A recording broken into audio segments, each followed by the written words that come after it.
Mbah Hasan Besari merupakan wali yang memiliki keramat sakti yang tinggal di lereng Gunung Lawu. Keramat wali sakti yang dimiliki Mbah Hasan Besari dan juga kealimannya dalam ilmu agama membuat dirinya memiliki banyak murid dan juga santri. Mbah Hasan Besari, sang wali sakti, menjadi salah satu tokoh penting dalam proses penyebaran Islam di wilayah sekitar lereng Gunung Lawu. Lereng Gunung Lawu berada di sekitar Keresidenan Madiun yang meliputi Pacitan, Ponorogo, dan juga Madiun. Pada mulanya wilayah tersebut merupakan kekuasaan Majapahit dan mayoritas penduduknya beragama Hindu-Buddha.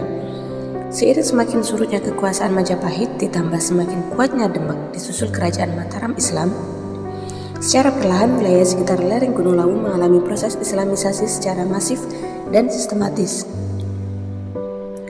Tokoh kunci dari proses penyebaran tersebut adalah Mbah Hasan Besari dan pesantren Gebang Tinatar yang didirikan olehnya.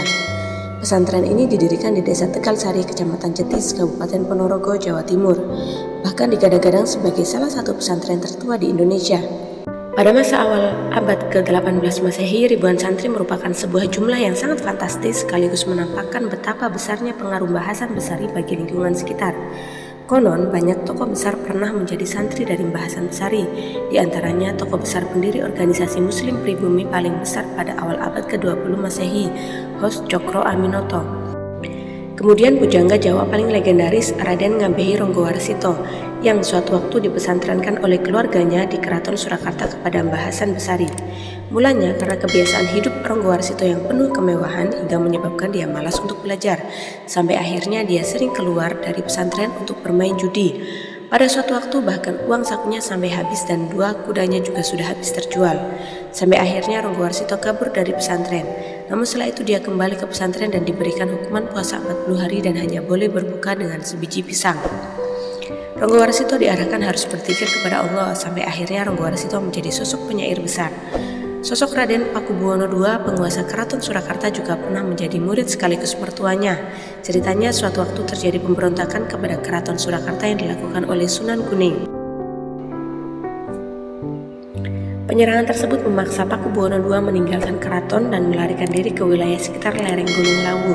Dalam pelariannya tersebut, kemudian Pakubuwono II menemukan sosok Mbah Hasan Besari. Kemudian Pakubuwono II datang ke kediaman Mbah Hasan Besari untuk menjadi santri yang serius. Kemudian berhasil mengkonsolidasikan kekuasaannya dan merebut kembali keraton. Salah satu putri dari Pakubuwono II tersebut naksir dengan Mbah Hasan Besari, kemudian mereka menikah dan Mbah Hasan Besari menjadi menantu Pakubuwono II.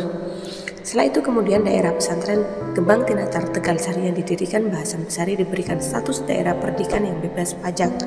Dari berbagai kisah tersebut menampakkan betapa besarnya peran Kiai Hasan Besari beserta pesantrennya dalam menyebarkan agama Islam di sekitar lereng Gunung Lawu. Islamisasi tersebut berhasil mempengaruhi mulai rakyat biasa dan tokoh-tokoh besar pada zamannya untuk menjadi bagian dari proses penyebaran Islam. Wallahu a'lam bishawab.